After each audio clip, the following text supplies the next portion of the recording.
ఇక్కడి నుంచే పని చేయాలి. పని చేసి వాళ్ళకు ఒక నమ్మకాన్ని కల్పించాలి. వాళ్ళు గట్టిగా అరిస్తే మాకు వినపడే పరిస్థితి ఉండాలి. అందుకే ఇక్కడే కూర్చున్నాం. ఇక్కడి నుంచే కూర్చొని రేపు ఎల్లుండి కూర్చొని ఇక్కడ అన్ని సరి చేసిన తర్వాతనే ఇక్కడ వదిలిపెడతాం.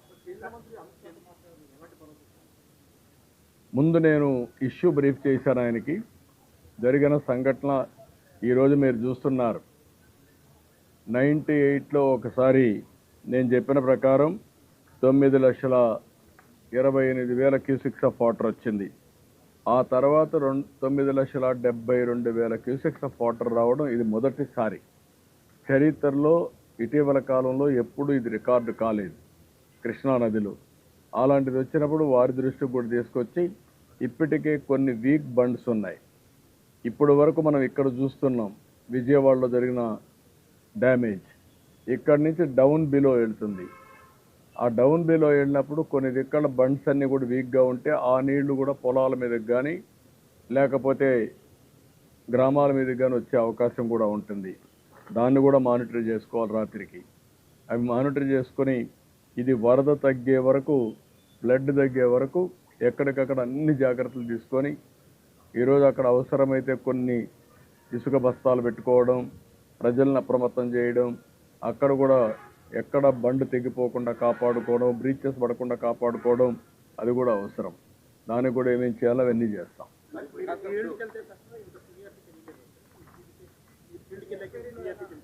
అంటే వచ్చినటువంటి ఇది ఆల్ ఆఫ్ ఎ సడన్ ఆ నీళ్లు కూడా యాడ్ అయినాయి.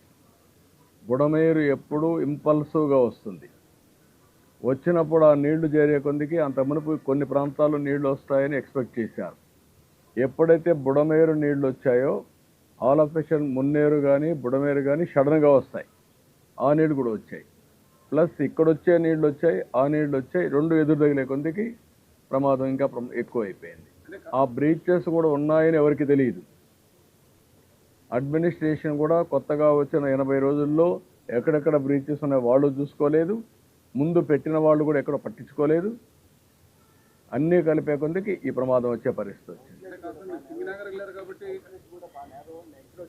ఆ అవుట్లెట్ కూడా 4,000 క్యూసెక్స్కే ఉంది. అక్కడ అల్టిమేట్గా ఉండే అవుట్లెట్ 4,000 క్యూసెక్స్కి ఉంది. ఇక్కడ 10,000 వచ్చే కొద్దికి ఆ నీళ్లు అక్కడ కూడా పోయే పరిస్థితి లేదు.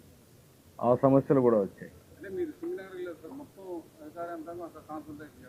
ఇప్పుడు ఆర్ఆర్పేటలో అదే పరిస్థితి ఉంది, మిల్క్ ప్రాజెక్టులో అదే పరిస్థితి ఉంది, ప్లస్ ప్రకాశం బ్యారేజ్ డౌన్ స్ట్రీమ్లో కూడా ఇప్పుడు మొత్తం కూడా ముంపు అవుతుంది. అప్ స్ట్రీమ్లో మీరు ఇందాక అన్నట్టు ప్రేమపట్నం కానీ కొట్టుపూడి కానీ కర్రీ కానీ మొత్తం కూడా ఇప్పుడు అన్ని జలదిక్కున్నాను అన్నింటి మీద. అందుకనే వాట్ ఐఎమ్ సేయింగ్, నేను అందుకనే ఒక్క ప్రాంతమే కాకుండా సింగ్ నగర్కు ప్రారంభమైంది. అక్కడి నుంచి ఇప్పుడు కూడా నీళ్లు పెరుగుతున్నాయి. పెరిగినప్పుడు వల్నరబుల్ ప్లేసెస్ ఎక్కడైతే ఉన్నాయో అవంతా కూడా మీరు చెప్పినట్టు కృష్ణలంక, ఇబ్రహీంపట్నం ఇలాంటి ప్రాంతాలు కూడా వచ్చే ప్రమాదం ఉంది. వచ్చాయి. ఇది ఇంకా రాత్రికి రేపటికి పెరిగే ప్రమాదం ఉంది. అన్నీ కూడా అందుకనే వార్ ఫుటింగ్లో సర్వశక్తులు వడ్డీ ఏమేం చేయాలో చేయడం కోసం ప్రయత్నం చేస్తున్నాం. అన్ని చర్యలు తీసుకుంటాం.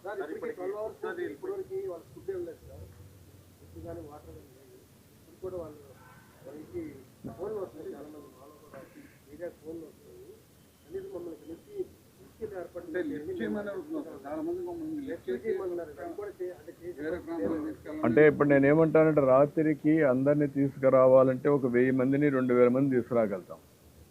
లేకుంటే ఒక 3,000 4,000 2,76,000 మేము తేలేం. ముందు మనం చేయాల్సింది ఏంటంటే అందరికీ కొన్ని సదుపాయాలు అరేంజ్ చేస్తే ఫస్ట్ ఫ్లోర్లో సెకండ్ ఫ్లోర్లో వాళ్ళు ఉంటే రేపు మార్నింగ్ నుంచి ఈ హెలికాప్టర్స్ ఇవన్నీ వచ్చిన తర్వాత ఇప్పుడు కూడా ఎవరైనా అత్యవసరంగా రావాల్సిన చిన్నపిల్లలు, ముసలి వాళ్ళు, లేకుంటే అనారోగ్యంగా ఉండే వాళ్ళని తీసుకొద్దాం. రేపటి నుంచి ఇక్కడ అన్నీ ప్లాన్ చేసి చేస్తాం. ఇప్పటికే 90 దాకా చేశాం. ఇంకా ఎన్ని కావాలనో విజయవాడలో అన్ని హోటల్స్ కానీ, కమ్యూనిటీ హాల్స్ కానీ, కళ్యాణ మండపాలు కానీ మొత్తం తీసుకుంటాం. అన్నీ తీసుకొని అక్కడ భోజనం పెట్టడం కానీ ఇవన్నీ ఎక్కడ ఏమాత్రం లోటు లేకుండా చేసే బాధ్యత తీసుకుంటాం. ఎన్ని పునరావాస కేంద్రాలు కావాలన్నా అన్నీ పెడతాం. Not one no limitation for that.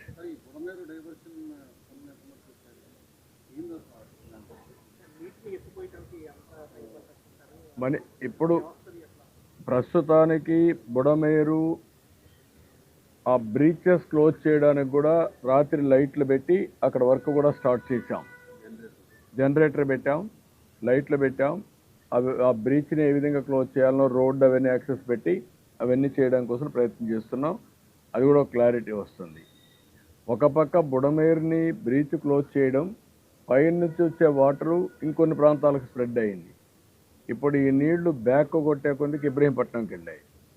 ఇక్కడ కట్టినటువంటి వాల్ ఏదైతే ఉందో ఆ వాల్ కూడా స్వీపేజ్ వచ్చి కృష్ణలంకకు వచ్చే పరిస్థితికి వచ్చాయి. ఇవన్నీ కూడా టెక్నికల్గా అనలైజ్ చేసుకొని ఇవన్నీ పునరావృతం కాకుండా ఉండాలంటే ఏం చేయాలనో అవన్నీ భవిష్యత్తుకు తయారు చేసుకుంటాం. కానీ ఫస్ట్ మేము చేయాల్సింది ప్రజల్ని కాపాడడం, వాళ్ళ భద్రతకు భరోసా ఇవ్వడం, వాళ్ళకి ఇమ్మీడియట్గా రిలీఫ్ ఇవ్వడం, వాళ్ళని సేఫ్ ప్లేస్లో తీసుకురావడం, వాళ్ళకి జరిగిన నష్టాన్ని భర్తీ చేయడం, ఇవి ప్రధాన లక్ష్యాలు. ఖమ్మం కావచ్చు, నల్గొండ నుంచి కూడా భారీగా వరద వస్తుంది. ఆ జిల్లా యంత్రాంగంతో కూడా మన వాళ్ళు కోఆర్డినేట్ చేస్తున్నారు. అంటే మనకి ఎక్కడికక్కడ నీళ్లు ఎంత వస్తున్నాయో వచ్చేస్తున్నాయి. వాళ్ళు అక్కడ నీళ్లు నిలిపే పరిస్థితులు లేరు. ఎక్కడైతే వర్షం పడిందో ఆ వర్షం అంతా మున్నేరుకు వస్తుంది, లేకపోతే ఇక్కడికి వచ్చే కొద్దికి బుడమేరుకు వచ్చేస్తుంది. అవన్నీ వచ్చేస్తాయి. వచ్చినప్పుడు దాన్ని మనం కూడా శ్రీశైలం, నాగార్జునసాగర్, పులిచింతల ఏమాత్రమైనా హోల్డ్ చేయగలిగితే అవి కూడా ఆలోచిస్తున్నాం. నేను మధ్యాహ్నం కూడా మీకు చెప్పాను, పులిచింతల నుంచి 6 గంటలు ఇక్కడ రావడానికి పడుతుంది. పులిచింతల్లో కొంత వాటర్ కట్ చేసాం. అక్కడ ఇంపౌండ్ చేయగలిగినంత వరకు అక్కడ ఇంపౌండ్ చేస్తున్నాం. కానీ అక్కడ కూడా ఇంపౌండ్ చేయలేనప్పుడు ఆ వాటర్ కంపల్సరీ రావాల్సి వస్తుంది.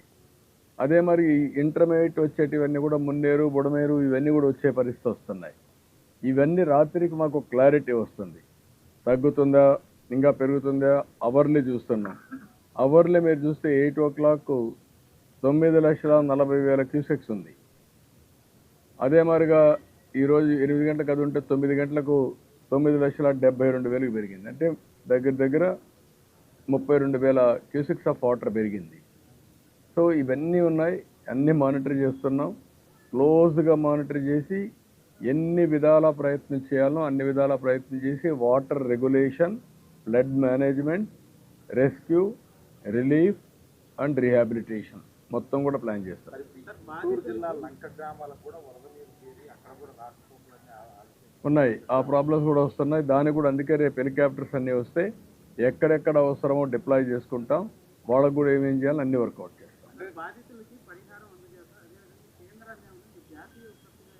డెఫినెట్గా అడుగుతాం. రేపు ఎన్ని అయిన తర్వాత ఫస్ట్ వాళ్ళకి ఇన్ఫర్మేషన్ ఇచ్చాం, ఒక లెటర్ పంపిస్తాం. జాతీయ విపత్తుగా డిక్లేర్ చేసి రాష్ట్రాన్ని ఆదుకోమని కూడా కోరుతాం. అది రేపు పంపిస్తాం.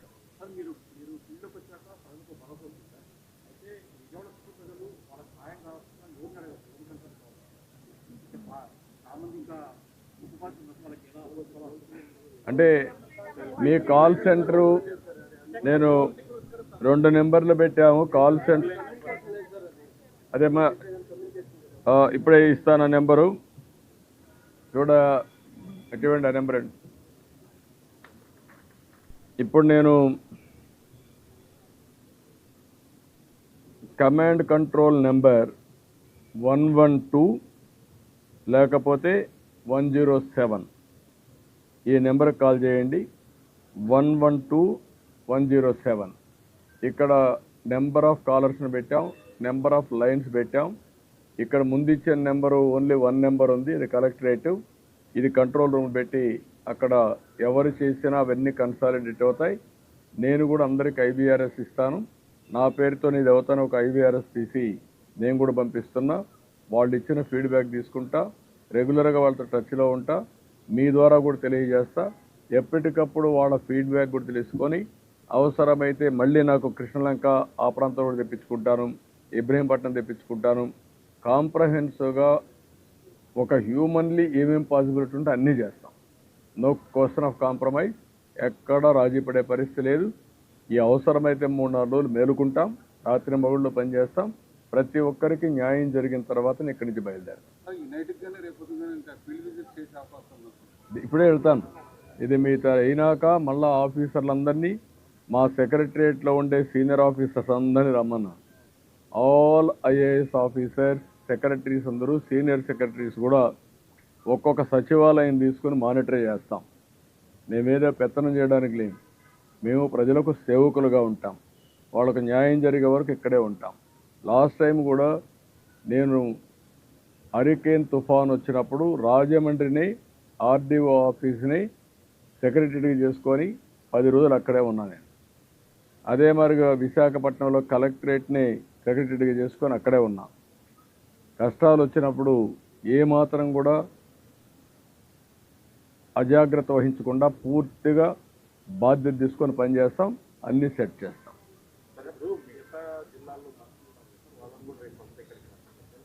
అవసరమైతే అక్కడ కూడా కొన్ని చిన్న చిన్న ప్రాబ్లమ్స్ ఉన్నాయి.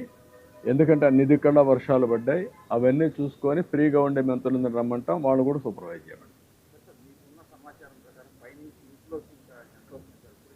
అంటే శ్రీశైలం, జూరాల అవి కొంత ఆల్మట్టి అవి కొంత తగ్గాయి.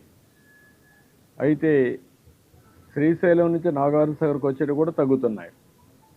నాగార్జున సాగర్ మళ్ళా పులిచింతల నుంచి కిందికి వచ్చే డౌన్ స్ట్రీమ్లో ఎక్కువ వస్తున్నాయి. అక్కడే మనకి ప్రాబ్లం. మున్నేరు, బుడమేరు, లేకుంటే వైరా, అక్కడ ఇంకొక ప్రాజెక్ట్ కూడా ఉంది, కట్లేరు, అవన్నీ ఉన్నాయి. ఇవి ఎక్కువ వచ్చాయి.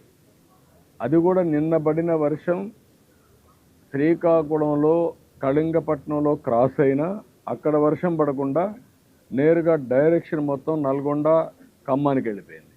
అక్కడ పడిన వర్షపు నీరుని ఇక్కడికి వచ్చాయి. మళ్ళా మొన్నే అతలాకుతలం చేసింది గుంటూరు, కృష్ణా జిల్లాని. ఇప్పుడు అదనంగా పైన పడ్డాయి. అప్పుడు మొత్తం ఈ యొక్క క్యాచ్మెంట్ ఏరియాలో ఈ ప్రాంతంలో పడి మొత్తం దెబ్బతిన్నాం. పైన పడే కొందికి ఆ నీళ్ళు కూడా కిందికి వచ్చాయి. 2 విధాలు. అదే శ్రీకాకుళంలో వర్షం పడి ఉంటే ఇంత ప్రమాదం వచ్చేది కాదేమో. అక్కడ గాలి లేదు, వర్షం లేదు. ఓసారి డెస్టినీ కొన్ని ఇబ్బందులు వస్తాయి.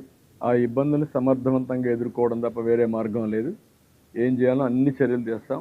Will act it. ఇంకోటి ఈ మధ్యలో ప్యానిక్ సిచ్యువేషన్ ఉంది. రేపు అంటే అమావాస్య కారణంగా ప్రభుత్వం ఈ వాటర్ని రిసీవ్ చేసుకోగా ఎదురుదనే అవకాశం ఉంది. ముందే కేసులో కూడా మళ్ళీ ఎవరి దగ్గర మళ్ళీ ఎదురుదనే అవకాశం ఉంది. దాంతో నందిగామ అంటే నందిగామకు సంబంధం లే కదా. అది మరి ముందే మొత్తం హైవే మీదకి వచ్చేసి ఒకవేళ వచ్చినా కూడా సముద్రం నుంచి కిందికి వస్తే ప్రకాశం బ్యారేజ్ కిందన కదా ఇవన్నీ. ఇంకా వస్తే ప్రాబ్లం వచ్చేది ఈ పక్క వస్తుంది, పైన రాదు. ఏది ఏమైనా ఒక ప్రాంతంలో వస్తుంది, ఒక ప్రాంతంలో రాదనకుండా ప్రాబ్లమ్స్ ఉంటాయి, సమస్యలు ఉంటాయి. ఆ సమస్యలను అధిగమించడానికి ఏమేం చేయాలో అన్ని చేద్దాం. మేము అన్నీ కూడా వాచ్ చేసుకుంటాం.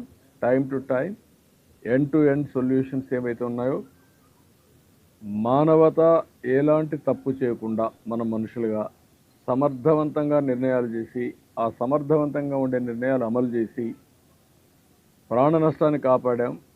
కానీ వాళ్ళ కష్టాలు తగ్గించలేకపోయాం. అదే సమయంలో ఆస్తి కూడా నష్టపోయే పరిస్థితికి వచ్చాం. దీన్ని ఏ విధంగా కాంపన్సేట్ చేయాలనో అన్నీ ఆలోచించేస్తాం.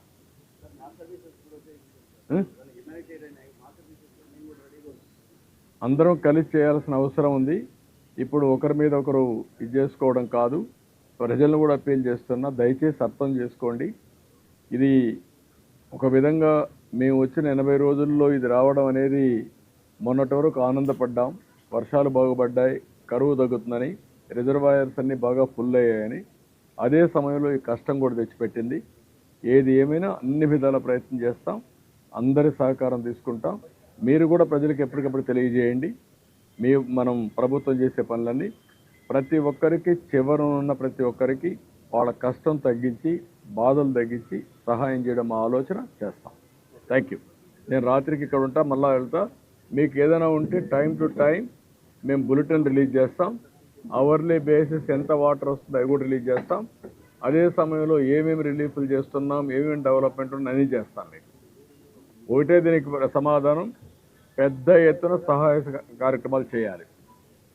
అదొకటే మార్గం. రెండోది, ఎంతమందిని వీలైతే తీసుకొచ్చి ఏదో రీహాబిలిటేషన్ సెంటర్లో పెట్టి, క్యాంపులు పెట్టి, అన్ని విజయవాడలో ఎన్ని ఫంక్షన్ హాల్స్ ఉంటే అన్నీ పెడదాం. అవసరమైతే హోటల్స్ కూడా తీసుకోమని చెప్పాను మా వాళ్ళకి. ఏమి కొంపలేం కూలిపోవు, హోటల్ కూడా తీసుకుందాం, అన్ని దిక్కలా పెడదాం. ప్రజల కంటే మించింది ఏం లేదు. అన్నీ కూడా తీసుకుంటాం, అన్ని తీసుకొని అన్ని చర్యలు తీసుకుంటాం. Thank you.